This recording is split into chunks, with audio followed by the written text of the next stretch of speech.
So bakit ba ito ginagawa ng Diyos? Bakit niya inaanyayahan ng bawat isa at nakikipagsubukan siya na ibigay ninyo ng tapat at buong buo ang inyong ugasampung bahagi sa kanyang tahanan? Ito po ay isang patunay para po makita ng Diyos kung ano ba yung nasa puso niya. Amen. Para makita ng Diyos kung gaano ka katapat sa Kanya. Para makita ng Diyos kung gaano ka sumusunod sa mga nais at ibig niya. Amen. Kung talaga bang ikay talagang naglilingkod ng tapat. Amen. Kung sino ba yung mahalaga sa puso natin. Amen. Yun po yung nais ng Diyos. Kung bakit niyo po ginagawa ito. Ang church po na ito ay naniniwala po sa pagbibigay. Amen. Dahil po, itinuturo ng Bible, ang pagbibigay daw po ay isang mabuting bagay na ginagawa po ng isang tao. No? At alam po natin, sa history ng Bible po, sa book po ng Genesis pa lamang ay meron ng pagbibigay. No? Kung paano po pinalagdan ng Diyos si Abel. Nung binigay niya po yung pinakamainam na handog sa Diyos. Amen. At sa paglipas po ng panahon, nagkaroon po ng panuntunan sa book po ng Leviticus, ayan po, sa book ng Numbers, nagkaroon po siya ng mga panuntunan kung paano po magbibigay ang tao. At bakit po ba ito ginagawa ng Diyos? Sa kabila na alam po natin na atin po nalalaman na ang lahat ng bagay ay pagmamayari naman ng Diyos. Amen. Bakit po ba natin ginagawa itong pagbibigay nito? No? Amen. Dahil tayo po ay sumusunod sa nais at ibig ng Diyos. Amen. Yung sinasabi niya po sa book po ng Malakay chapter 3 verse 10, at itong masahin, ang sabi niya po, dalhin ninyo ang buong ikasampung bahagi sa kamalig upang magkaroon ng pagkain ang aking bahay. At subukin ninyo ako ngayon sa bagay na ito, sabi ng Panginoon ng mga hukbo. Kung hindi ko buksan sa inyo ang mga tungawan sa langit at inuhulog ko sa inyo ang isang pagpapala na walang sapat na silid na kalagyan. Amen. Amen po, salamat po sa pagkabasa ng salita ng Diyos. No? Kami po ilubos na naniniwala na ang Diyos po, sa kabila po ng ating pagbibigay sa Kanya, ay namin po ang pangako ng Diyos. Amen. Nabubuksan niya po ang durungawan ng langit sa buhay ng bawat isa sa atin. Amen. Bakit po kaya ginagawa ng Diyos to? Ano po ba yung nais niya ituro sa atin sa pagbibigay na ito? Bukod po sa alam natin ang pagbibigay ay mabuting bagay, ang sabi po ng book po ng Matthew, chapter 6, verse 24 po, ang sabi po rito, ang sino may hindi makapaglilingkod sa dalawang Panginoon. So ito po yung ipinapayag po ng Bible, no? Kung bakit po ginagawa ng Diyos ang bagay na ito, no? Upang subukin kung ano ba yung mahalaga, lubos na mahalaga sa buhay mo, sa puso mo kung ano ba yung nariyan. Amen. Yung pagtatapat mo sa Diyos o yung paglilingkod dito sa isang bagay na sinasabi ng Diyos. Ang sabi po rito, sino may hindi makapaglilingkod sa dalawang Panginoon sapagkat kapupukutan niya ang isa at ibigin ang ikalawa o kaya ay magtatapat siya sa isa at pawawalang halaga ang ikalawa. Hindi kayo makapaglilingkod sa Diyos at sa kayamanan. Amen. Tuloy pa po natin. Sabi po rito, kaya sinasabi ko sa inyo, huwag kayong mga balisa sa inyong pamumuhay. Kung ano pa ka, ang inyong kakainin, ang inyong iinumin. Kahit ang sa inyong katawan, kung ano ang inyong darating. Hindi ba mahigit ang buhay kaysa pagkain at katawan kaysa pananamit? Mas ganin niyo ang mga ibon sa langit na hindi sila naghahasik, na nagsisikapas, pinagtitipon man ng mga bangal. At sila'y pinapakain ng iyong Ama sa kalangitan. Hindi ba lalong higit ang halaga ninyo sa kanila? So, ang ganda na lang po. No? Amen.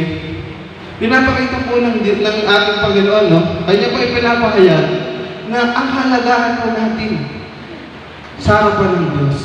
Amen. Lubos po ang halaga natin sa Diyos, higit sa kahit anong bagay. Amen. At nais po ipahayag ng Diyos dito na maraming bagay po sa buhay natin. Kagaya po ng trabaho, kagaya po ng negosyo. Amen. Ang hindi po napapangalan ng Diyos. Inaagaw po ang panahon, ang oras. Amen. Lahat po tayo natututo, no?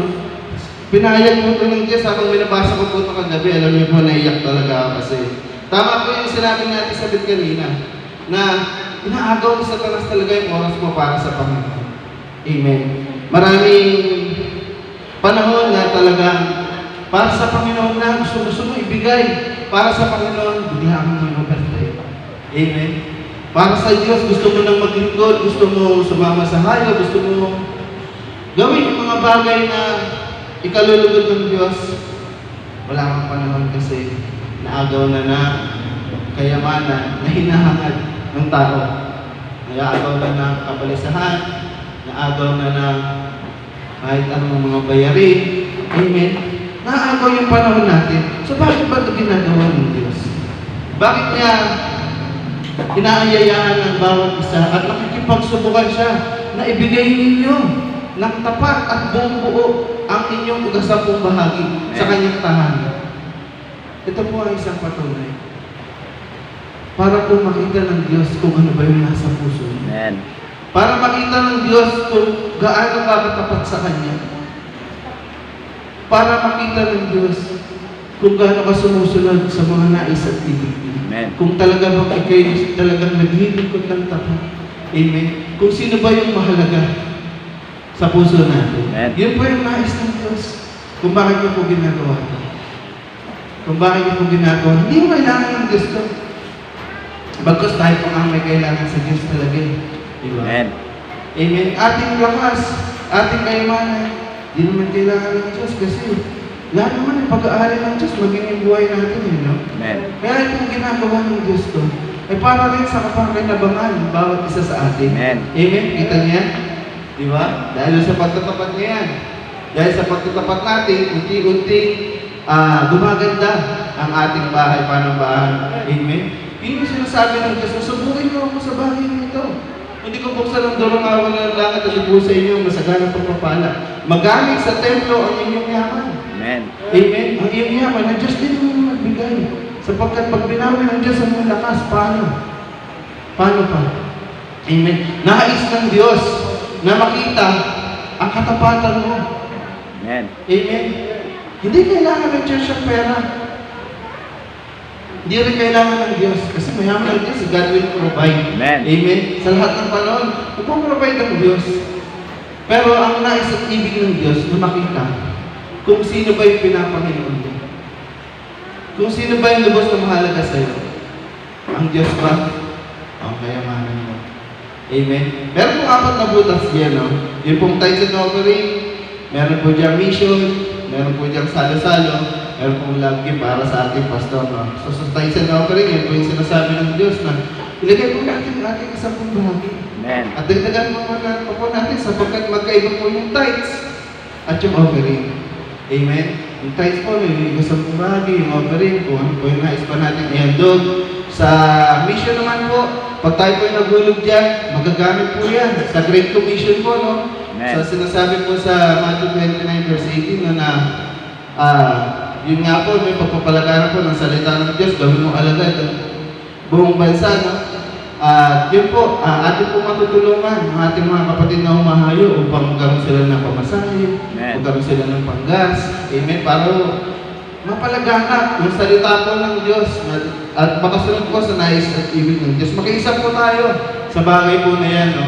At meron din po diyang salo-salo na ginagamit po natin tuwing meron po ganito, magaya po ngayong araw na to, meron po tayo simpleng salo-salo mamaya, kaya po wag po kayo alis agad, meron po tayong lunch, simpleng lunch po, no? Yan po yung hinuhulog po natin dyan. So lahat po yan sa kapakinabangan po natin. Diyan po sa ating pastor, amen, nagsusunod ng kilay, nag-uubos ng oras para sa Panginoon, para makuha po ang pinakapuso at nais na ibig pahayag ng Diyos sa ating lahat. Amen. So lahat po ng yan ay lubos na mahalaga. So inahiyayahan ko po ang bawat isa na maghulog po tayo dyan. Makiisa po tayo at sumunod po sa nais at ibig at gusto ng Diyos at alam po natin ang kasunod yan, bubuksan ng Diyos ang durungawan ng langit at ibubuhos po sa inyo ang masaganang pagpapala. Kaya naman po inahiyayahan ko po kayo magbigay po tayo sa Panginoon.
tayo po yung mukhang humigit. Natin po yung panalangin ito. Lord, Father God, si Jesus in heaven. Lord, hallelujah. Ang banal Diyos na makapangyarihan sa lahat. Ngayon po nagtatapat ang aking mga kapatid, Diyos. Kita niyo po, nilang ibigay. Paano niyo po manalagdan, Panginoon? Babae ba o binigay niyo yung dalawang kasing? Hit sa mga nagbigay, Panginoon. Mga kayamanan, hindi nila kailangan, Panginoon. Aking mga kapatid, Panginoon, kagaya babae bala, Panginoon. Bigay, Panginoon, na kanilang inamubuhay, O Diyos. Upang tugon, Panginoon, sa iyong pakikipagsubukan, O Diyos. Lord, Panginoon, langit po namin. Ibuso sa kanila, Panginoon, ang masagarang pagpapala. Lord, yung mga sukat kalagayan sa kanilang mga buhay. Lord, Panginoon, padaluhin po, Panginoon, ang pagpapala nito sa kanilang mga buhay. Tulungan niyo po sila, Panginoon, sa kanilang mga sulirani, sa kanilang mga bayarin. Lord, Panginoon, himala po kayo sa buhay ng bawat isa sa amin. Amin pong itinataas, Panginoon, ang mga offering na ito, O Diyos. Magamit nawa ito ng tama sa iyong tahanan, O Diyos. Lord, Panginoon, Lord, maraming salamat po, Panginoon. Alam po namin na ikaw ang kumikilos sa buhay ng bawat isa sa amin upang kami po ay mayroon pong maibigay. Lord, Panginoon, mga pagtapat po sa iyo. Maraming salamat po. Muli, sa iyo po ang pupurihan. Basta salamat at pagsamba sa pangalan ni Jesus.